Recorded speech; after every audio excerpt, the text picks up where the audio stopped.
You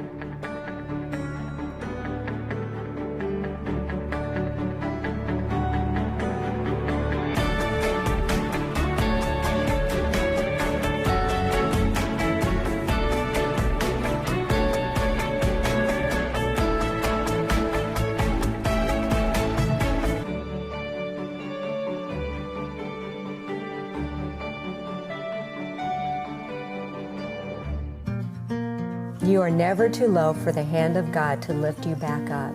You have an amazing 3 minutes to change your life.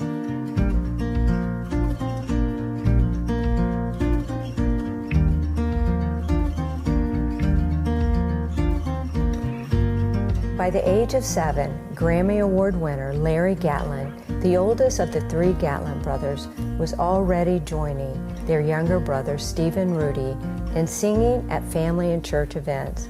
Little did he know that years later, known as the legendary Gatlin brothers, they would tour the world performing their #1 hits.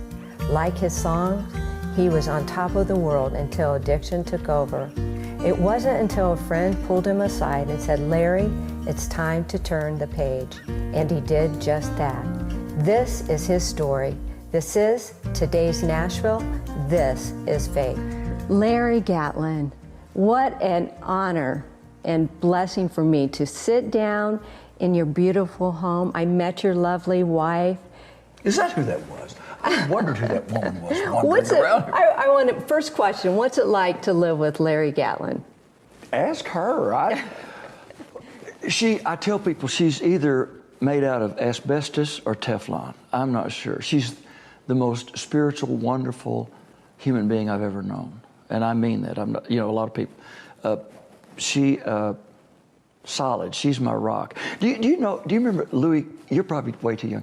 Louis Prima and Keely Smith, husband and wife. Okay, Louis. They were a Vegas act, and they're friends with Sinatra and all those people out there.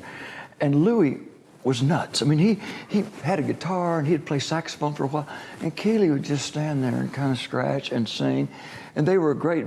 And it was the yin and the yang, salt and pepper, hot and cold. And the more it seems like the more manic and confusing or not confusing even, but just scattered things are, that's when my brain and my mind does this, and it focuses. That's it. I lived in chaos in my life. Wonderful parents, God bless them. A Marine oil field daddy and a Pentecostal piano playing mama, and 4 kids singing in Pentecostal churches and moving all over. So as the firstborn, they used to say family hero. I don't think that's true.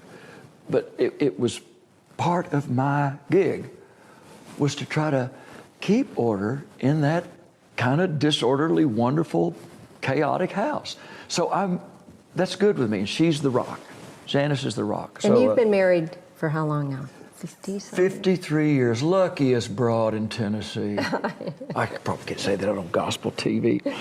She's my rock. I know. Let's go back to your childhood, and how did you get into singing and how you moved forward in the group of the Gatlin brothers? Well, our maternal grandfather, Clib, C-L-I-B, Doan, everybody called him Teapot. He worked for Harry Sinclair, worked for Sinclair Oil Company, and back in the 20s when the Teapot Dome scandal, the oil dome out in Wyoming, one of the great, huge first big scandals, he worked for Harry Sinclair, and Sinclair Oil Company was involved. Everybody started calling him Teapot. So we all called him Papa, the grandkids, but he was a great singer. They had what they call singing conventions. You'd go to church on Sunday morning, have the service. They called it all day singing and dinner on the ground.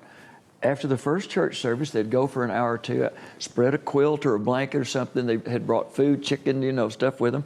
They'd eat, take a little nap, go back in, and they'd pass out songbooks from the Stamps Baxter Music Company. Stamps Baxter put out a new songbook every year with Albert E. Brumley and C.C. Stafford, these old, I will meet you in the morning, I'll fly away, And they were what they call shape notes.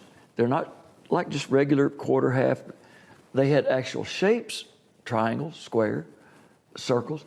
And not only could you read the music from the interval where the note was, you could recognize the shapes. It's hard to explain, but he was an expert at that. He was a great singer. The day he died at 83, he could hit a high B flat just, drive a nail. So from him, saved his money, got piano lessons for my mother and her little brother, my late great Uncle James, and Mama would sit down there and struggle with it and play it, and Uncle James would look over the end of the piano, and he'd sit down and just, he was a savant. And Mother was a great Pentecostal piano player. So from that, growing up, the first time I really remember singing, Daddy put me up on the bar. There was a little steak joint. It's still there in Lowakey. It's called Lowakey Steakhouse near Ballinger, Texas. And took me out to work with him. I was 3. Took me out with a crew. I went everywhere with him. Put me up on that bar, put a nickel in the jukebox, and played Hey Good Looking, Hank Williams. And I sat there and played it. And when the brothers came along, we loved gospel music, the old Blackwood Brothers. That was Elvis's favorite group from Memphis, and the Statesman Quartet from Atlanta. Those became my first heroes. We learned to sing from that, and we were literally 2, 4, and 6. We won a little singing contest in the 2, 4, and 6 division, because we were the only ones in the 2, 4, and 6 division. In Abilene, Texas, an old boy heard us, a guy named Slim Willett, had a TV show, local TV show in Abilene. His real name was Winston Moore, and he was a good little country singer and had a very popular TV show, but he wrote one song. Don't let the stars get in your eyes, don't let the stars, I was a little flat. Don't let the stars get in your eye. Don't let the stars get in your eyes, don't let the moon break your heart. All that. So we on there and just started singing around in church. I've never known anything else. People say, do you get nervous? I said, no, I get excited. Nervous means you're going to mess up. You have been around the world, #1 hits. You're one of the groups that got me into country music. Are you happy about that? Yes, I love it. Yes. Good. We've been blessed. Steve and Rudy, people tell me at night, and I'm very grateful, we are at 100%, we can sing the way we did 40 years. People say, you sounded like you did 40 years ago. I said, is that good or bad? Because some people sound like they did 40 years ago and still wasn't any good. You're celebrating your 65 years, is that what I think 67. 6 years? Oh, 67. I'll be 74 in May, and I was 6 and a half the first time we walked on stage, so that, however many that is.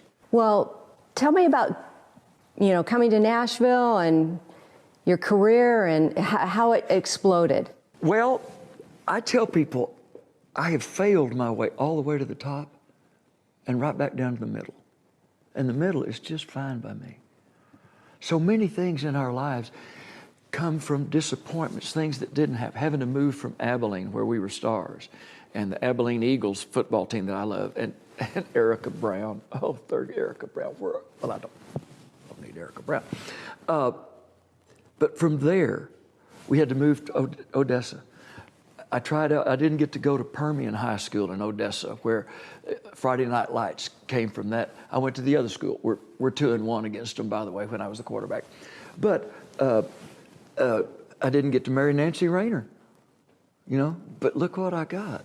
And Nancy's still a great friend of mine, but it seems like from those, went to Vegas. I was a waiter at Steak and Ale in Houston on the Gulf Freeway, and got somebody told me that the Imperials gospel group needed a baritone singer.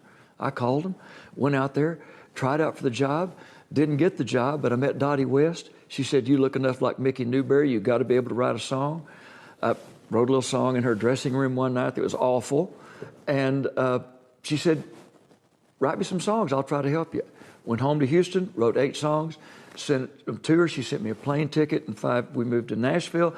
5 years later, I won that Grammy for Song of the Year. And that's how it happened. I failed my way to the top. It's amazing. We're going to talk about it when we come back, of how you just exploded on the scene. All right, we'll be right back. Okie dokie. Larry, let's talk about your Grammys, your awards, your music. Okay. What was your first Grammy? Well, little story. You wouldn't have thought it, would you? Little story about it. I was in Chicago. We had a couple of records, Sweet Becky Walker, 2, 3 Little Things on Monument. And they had, kind of broken into the charts a little bit. On my way from O'Hare, from in a cab to O'Hare Airport, from the little gig. I said, Larry, what do you need? Y'all need something. What do you do? What do you do this about? I said, harmony. You know, I mean, everybody love great guitar players, the greatest pickers in Nashville, in the world, you know, have played on our records. And I said, what do you do? I said, you do harmony. And out of my mouth came, in the back seat, she's a broken lady, waiting to be mended, like a potter would mend a broken vase.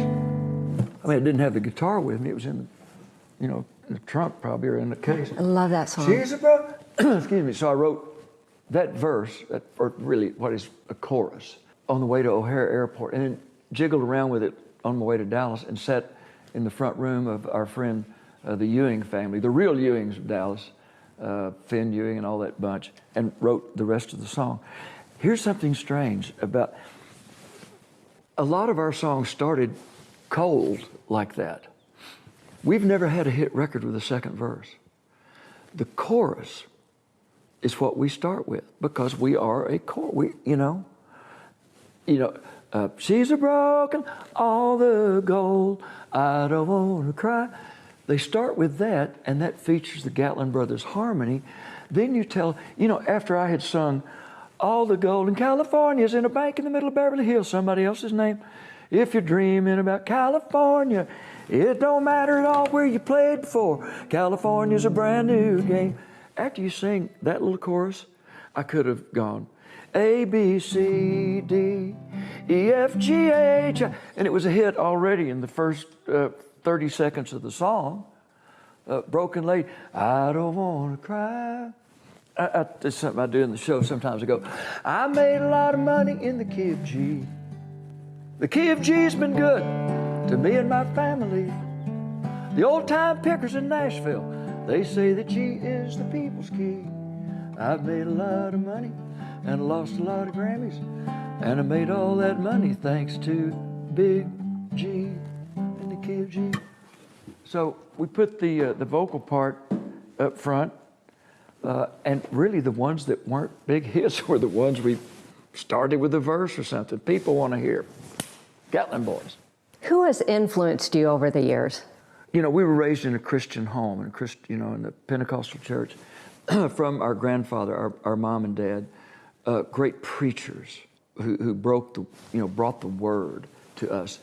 In my little my little speech for that little, I guess we'll get to that in a minute, but the Songwriter Hall of Fame deal, I told her, in 1965, I was a senior at Odessa High School. Miss Ann Louise Jones was my English teacher, and I was her favorite. And she assigned me extra credit work to do a book report on John Steinbeck's Grapes of Wrath. I made an A, of course. 13 years later, I was stuck in a traffic jam at the Hollywood Bowl on Highland. I was going over to the Valley for a meeting at Warner Brothers. Right in front of me was a 1958 Mercury station wagon, 20 years old. And in that car, Oklahoma license plates, kids, pots and pans, boxes. I have no internal dialogue. It's all here. I talk to myself, usually in perfect iambic pentameter. Oh, pardon me, thou bleeding piece of earth, that I am meek and gentle with these butchers. Tomorrow and okay. Anyway, I was sitting there, and I said out loud, dear Lord, Larry, look at these poor Okies coming out here trying to make a living. Pots and pans. I said, look at them. They look like the Jode family from Grapes of Wrath. Good Lord, they're going to find out all too quickly that all the gold in California is in a bank in the middle of Beverly Hills in somebody else's name. Took the Hertz rent-a-car slip, the pen, all the gold in California is in a bank in the middle of Beverly Hills, somebody else's name. Went on to my meeting, got out of my meeting, into the rent car at 5:07. I knew I had to leave at 5:15 to get to my other meeting. So I said, Larry, you got 8 minutes. And I took that and I wrote all the gold and wrote the song in 8 minutes. Went back, sang it for the brothers. We recorded it, and 6 months later, it was the #1 country song in the world. Thank you, Miss Ann Louise Jones. See, if I didn't know about John Steinbeck and the Grapes of Wrath, that would not have happened. So when people ask me, how do you write songs, or how do I become, I said, read. William Faulkner said, read trash, read everything, so you know what it looks like on a page and what it sounds like when you recite it. So for the preachers, teachers, parents, but especially those teachers, to Johnny Cash, to Chris Christopherson, who I think is the greatest wordsmith in the English language since William Shakespeare. He's written things, poetry, that's otherworldly. His favorite, he was a William Blake scholar and taught Blake at college at Oxford at West Point. So Mickey Newberry, Willie, Roger Miller, Dottie West. Dottie, when she brought me here, she introduced me, put me into that pantheon, as it were, of incredible songwriters. So I stand on tall shoulders. Do you carry a pen with you all the time?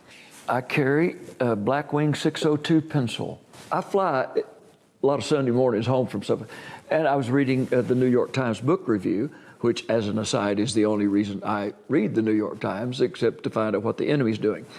So William Steinbeck, his son, said the first thing that he remembered growing up was being awakened to the sound of his father sharpening 100 brand new Blackwing 602 pencils. Well, I had to have some because before that I had done it just whatever I could find.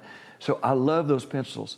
Ernest Hemingway used those pencils. Stephen Sondheim. In the Glenn Miller story, when he redoes those arrangements on Moonlight Serenade, he's using a Palomino Blackwing 602 pencil. I'll show them to you after a while. I will.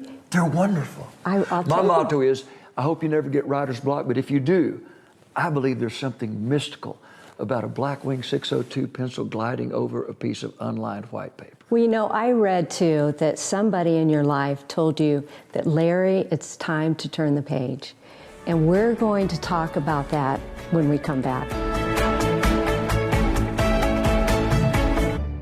Larry, there was a time in your life that a friend came to you and said, Larry, it's time to turn the page. Tell me about that. The late, great Coach Darrell Royal, the Jefe from the University of Texas. We played a lot of golf together, and he was a wonderful, mystical man. And it had happened one night. I came out of the men's room. We were at some golf tournament or something, and had a little white powder there on my nose. And he told me, said, Cowboy, you got a little something there, you might ought to go. So I fixed that, and later we were playing golf, and I came to Darrell and said, I got some problems. How am I going to fix this? And he talked to me like a father would or a big brother. And he said, Larry, I've never had any trouble turning the page in my life to see what the next page. He told me that. He later, he didn't send me to a treatment center.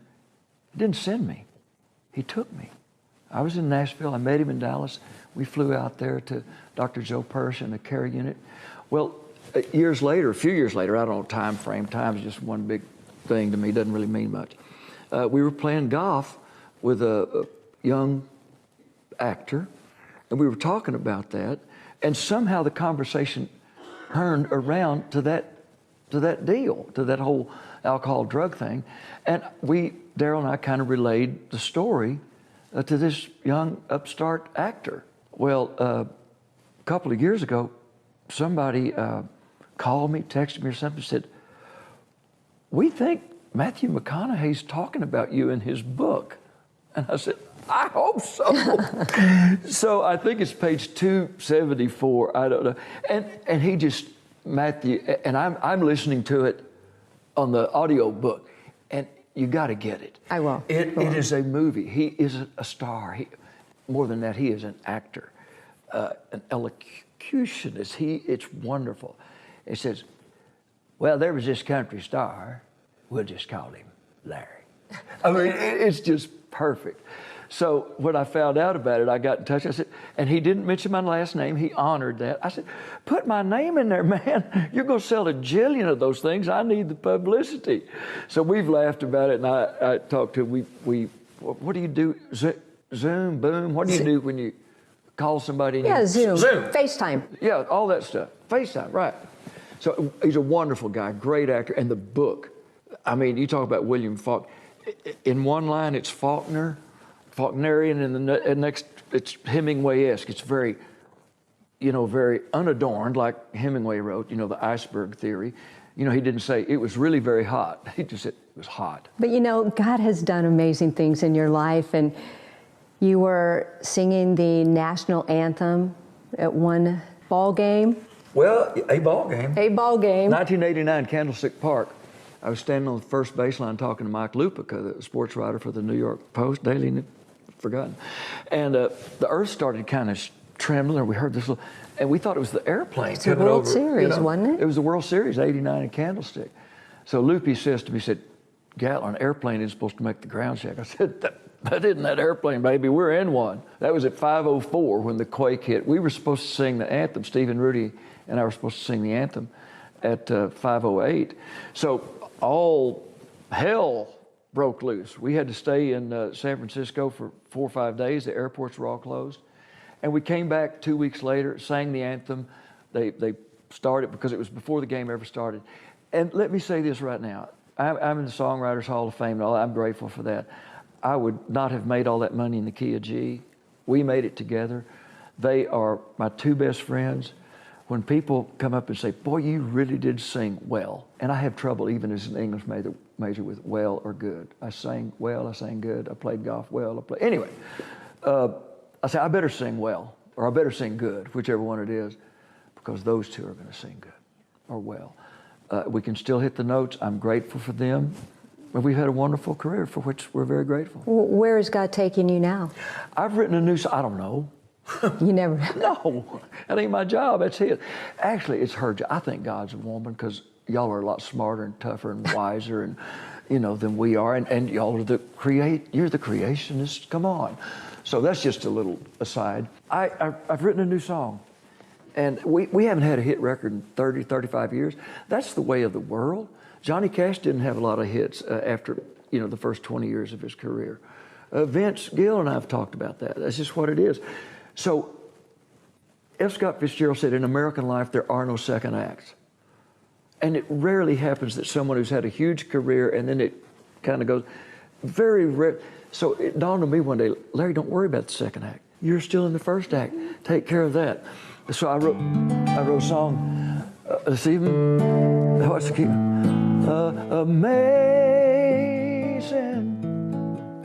amazing, amazing. What happens to you when you find out what just the right 3 minutes can do? We had the right 3 minutes a bunch of times in our life, for which we're grateful. The first one being Broken Lady. And so we have ideas for, and it tells a story, that's the wrong key.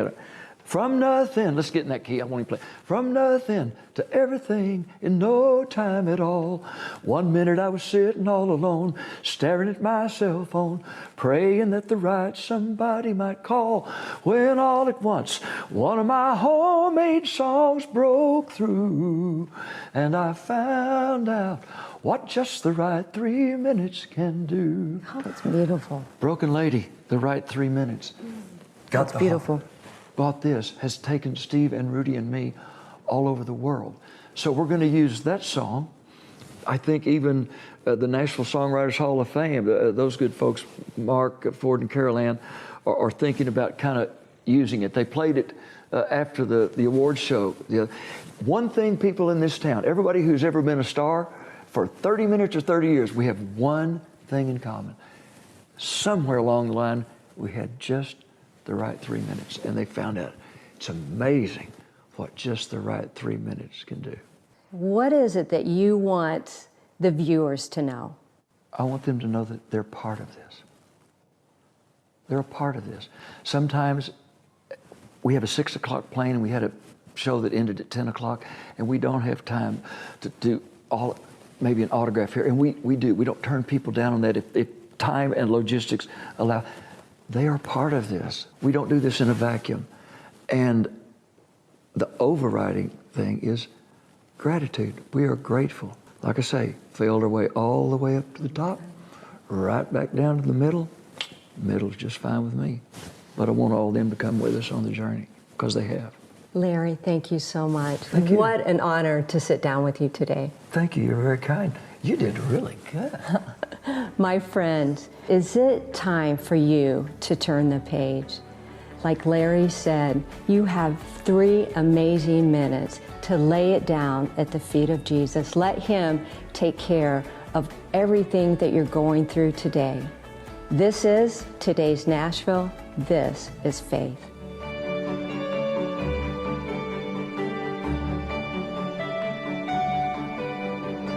Cornerstone Television wishes to thank all our faithful viewers whose consistent prayers and financial support have made this program possible.